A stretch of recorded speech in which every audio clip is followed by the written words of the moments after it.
क्या आपने कभी गौर किया है कि देश के सबसे ताकतवर इंसान भारत के प्रधानमंत्री नरेंद्र मोदी जब भी किसी अंतर्राष्ट्रीय दौरे पर होते हैं तो उनके इर्द गिर्द काले कोट, डार्क गॉगल्स और कान में ईयरपीस लगाए बॉडीगार्ड्स का एक अभेद्य घेरा होता है।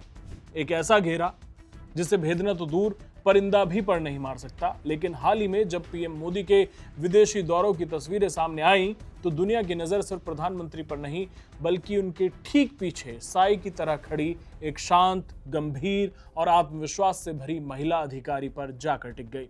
कौन है ये महिला अधिकारी? पुरुषों के वर्चस्व वाली देश की सबसे सख्त सिक्योरिटी फोर्स एसपीजी में इस महिला ने कैसे कदम रखा और मणिपुर के एक बेहद छोटे से गांव से निकलकर दिल्ली के सबसे बड़े पावर कॉरिडोर तक पहुंचने की इनकी कहानी इतनी हैरान कर देने वाली क्यों है? इस वीडियो में बात उसी महिला अधिकारी की। कहानी शुरू होती है प्रधानमंत्री नरेंद्र मोदी के एक हालिया दौरे से। तस्वीरें कैमरे में कैद हो रही थी, मीडिया के कैमरे चमक रहे थे, लेकिन जैसे ही तस्वीरें सोशल मीडिया पर आईं, लोगों का ध्यान एक खास चेहरे पर अटक गया। काले रंग का सूट, आंखों पर सतर्कता, कान में ईयरपीस और चेहरे पर चट्टान जैसी शांति। एसपीजी के पुरुष कमांडोज के बीचों बीच खड़ी ये महिला कोई साधारण सुरक्षाकर्मी नहीं थी। ये थी अदासो कपासा।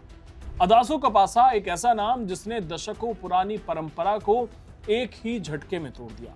भारत की सबसे सुरक्षित और वीआईपी प्रोटेक्शन फोर्स एसपीजी यानी स्पेशल प्रोटेक्शन ग्रुप की सुरक्षा पंक्ति में जगह बनाने वाली वे पहली महिला अधिकारी बन चुकी हैं।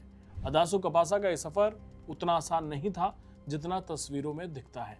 मणिपुर का सेनापति जिला और वहां बसा एक छोटा सा गांव काबी, एक ऐसा गांव जहां बुनियादी सुविधाएं भी किसी सपने से कम नहीं थी। साधन सीमित थे, रास्ते कठिन थे, लेकिन काबी गांव की इस बिटिया के सपने असीमित थे। अदासो कपासा के मन में बचपन से ही देश सेवा का जुनून था। जहां परिस्थितियां आम लोगों को तोड़ देती हैं, वहीं अदासो ने अपने इरादों को फौलाद बनाया।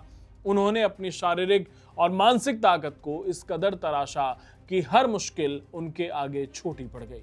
उनकी इस यात्रा की असली शुरुआत हुई सशस्त्र सीमा बल यानी एसएसबी से।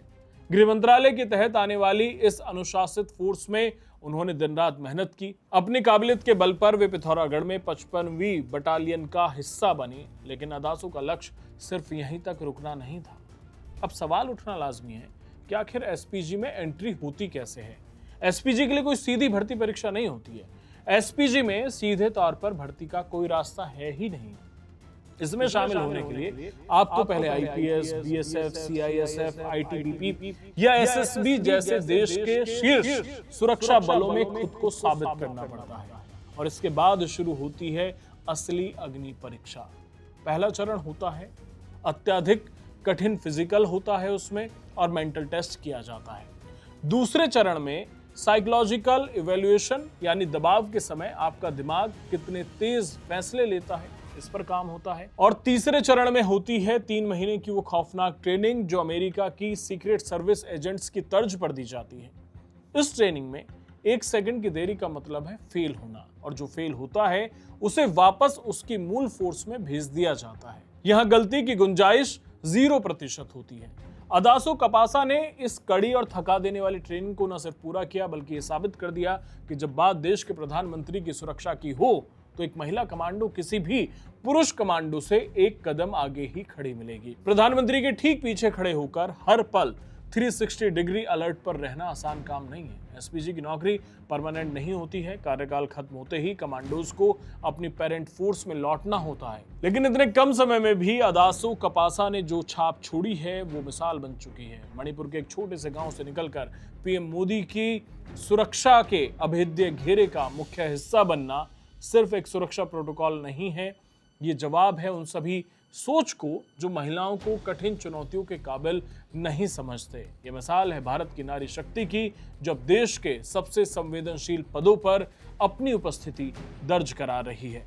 पुरुष कमांडोज के साथ कंधे से कंधा मिलाकर अपनी जान हथेली पर रखकर देश सेवा में तैनात मणिपुर की इस जाबाज बेटी अदासो कपासा पर आपका क्या कहना है हमें कमेंट बॉक्स में बताएं।